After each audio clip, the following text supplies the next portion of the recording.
Hello everyone, it is once again I, Sasquatch Senpai. Typically, I do a weekly gaming industry news and announcement podcast with a couple of friends of mine, Doc and Thor. But for the next month or so, Thor is going to be busy getting everything and ready to move into his new house, his new place of residence. So we are taking a break from that, which after we'll move to a video podcast, and depending on how this goes and how I feel, I'm doing sort of some daily updates and whatnot. I might continue this or might not, who knows. But anyways, let's go ahead and jump into some daily gaming and industry news for 7/13. First up, we do have some information from Larian Studios on Baldur's Gate 3 and exactly what its Head Start access is. They did clarify that the 72-hour Head Start that comes with the purchase of the Digital Deluxe Edition only applies to the PlayStation 5 version. Now, this is due to the launch date of the PC version being moved forward a month to August 3rd, while the PlayStation version's official launch does remain on September 6th. So, the PC version of the Deluxe Edition will retain all the other features such as the Divinity Bardic Music Pack, as well as all the art and everything like that. However, August 3rd, the PC launch will be in effect the earliest time that anyone can play Baldur's Gate 3. So, that 72 hours access only available if you are on PlayStation 5, but really you have some extra time if you are not and you are on PC. Moving on, we do have some news about The Last of Us 2. The Last of Us 1 piece, Last of Us on Part 1 PC port. It does finally work on the Steam Deck, kinda.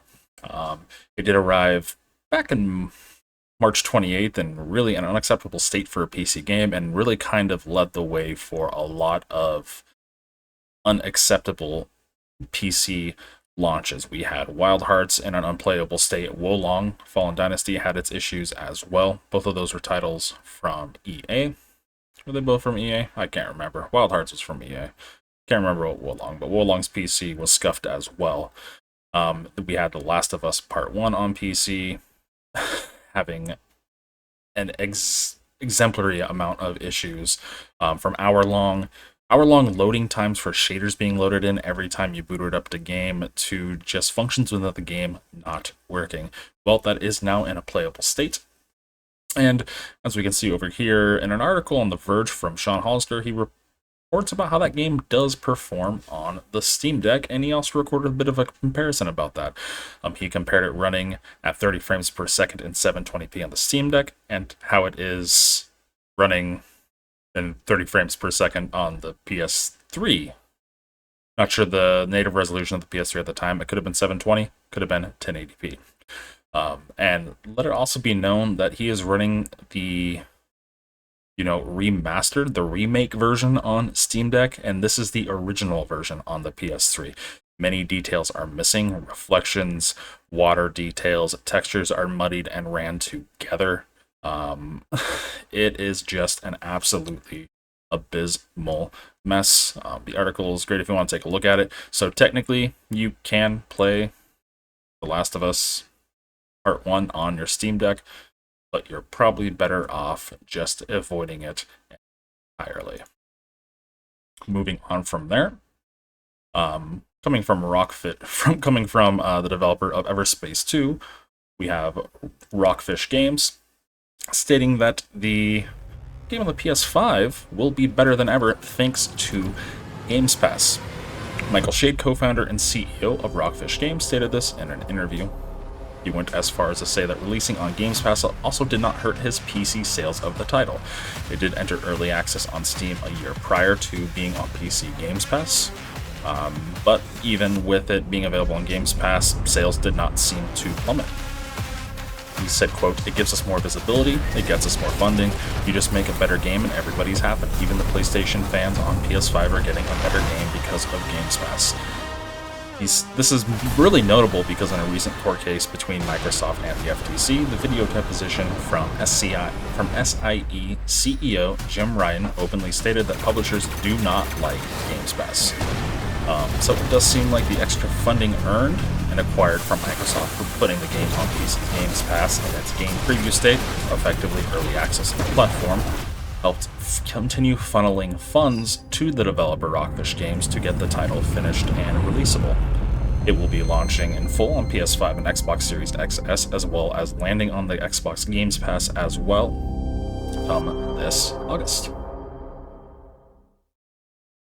Moving on from there, we have some interesting news about Assassin's Creed Mirage.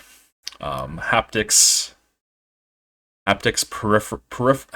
peripheral firm OO is launching a special Assassin's Creed Mirage Haptics feedback shirt.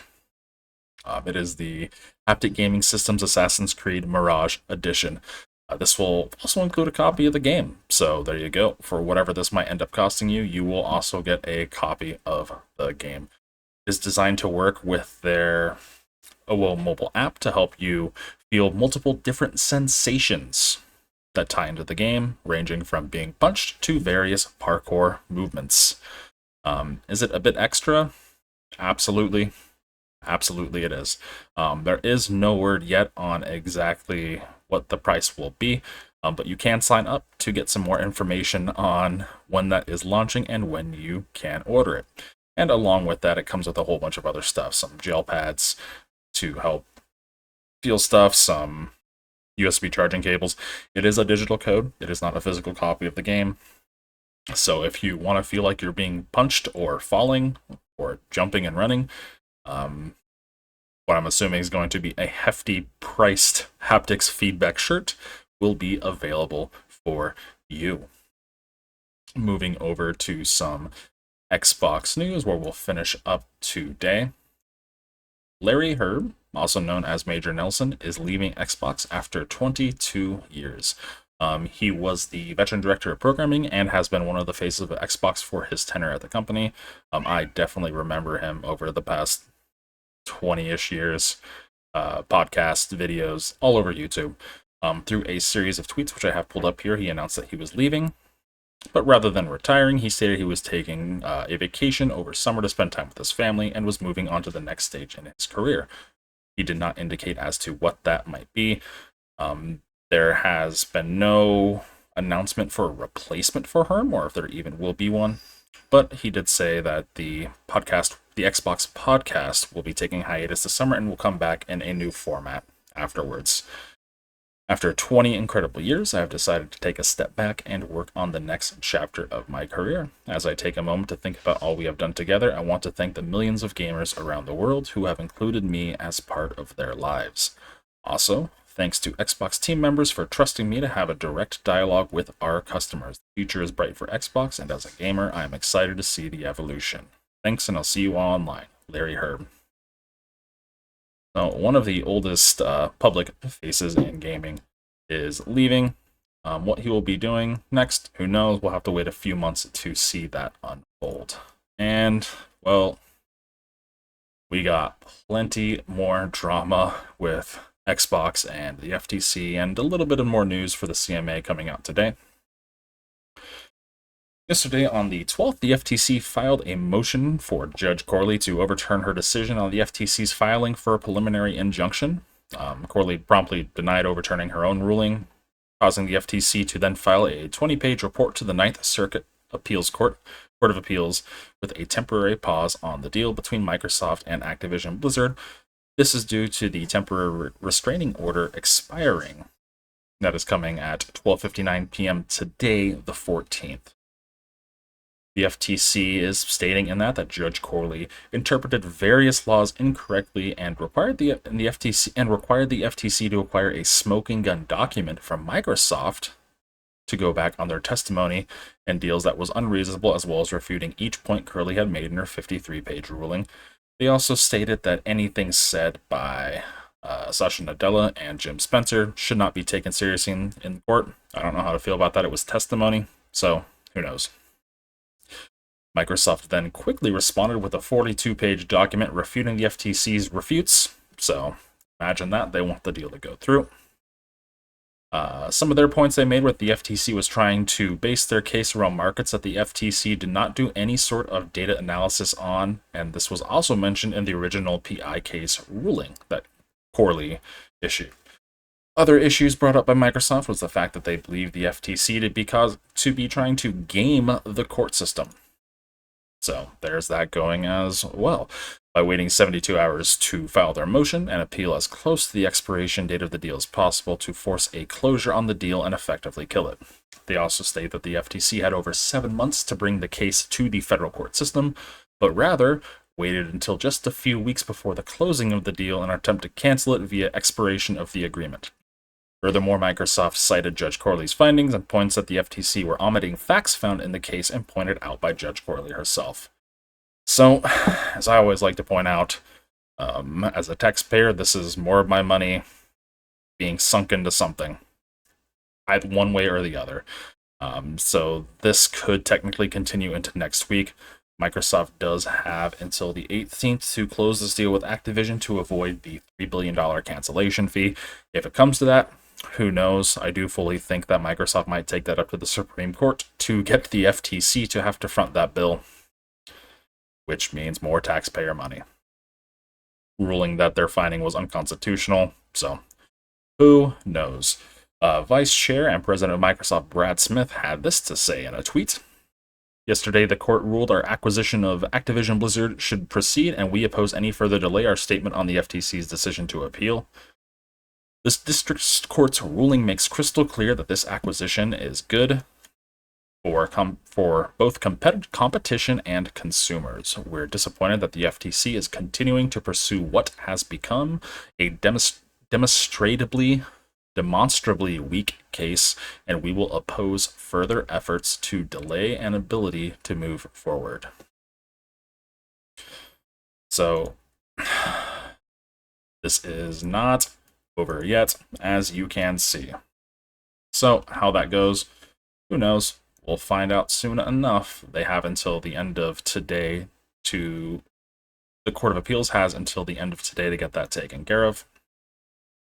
If not, Microsoft will probably close the deal immediately as soon as possible, which would then nullify that the motion for appeal and stay, as far as I understand from my understanding from watching Hoag's Law YouTube channel, as well as a few other people in the know of actually how these proceedings work. Moving on from the US FTC, the regulatory board, we move over to the CMA in the UK. Shortly after the initial ruling against the FTC became public on Tuesday, the CMA then released a statement saying that they had agreed to work with Microsoft on what an acceptable deal would and could look like to meet their concerns that they stated. They also stated that if it does alter the deal, it would require another look, as it would be an entirely new deal. But they did agree to pause their opposition to it.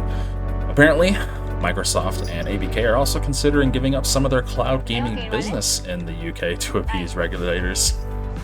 This could involve the sale of their cloud-based gaming market rights to various UK-based telecommunications or another internet-based computing company.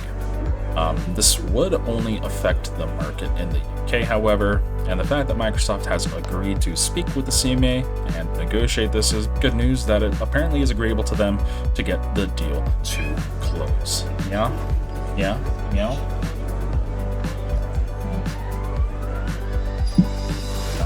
Everyone here? Hey guys. Yo. Hey, little band. Oh. What's going on? Let's do this. Anyways, so thanks for tuning in through this very scuffed reading of the news. Okay, It's definitely a lot let's get to quicker our than an quest hour today. and a half plus long podcast every week, which I'll probably still do. If this goes well, if it's something I'm doing, I'll get us keep closer doing and it, get but ready at to least load. for the time Alright, I being, guess over the Hannibal. course of the next few weeks, I will be attempting to do this on a daily Nice. basis You if there's enough to talk about. And if there isn't, it could be shorter. Who knows? No, I got you. Thanks for tuning in.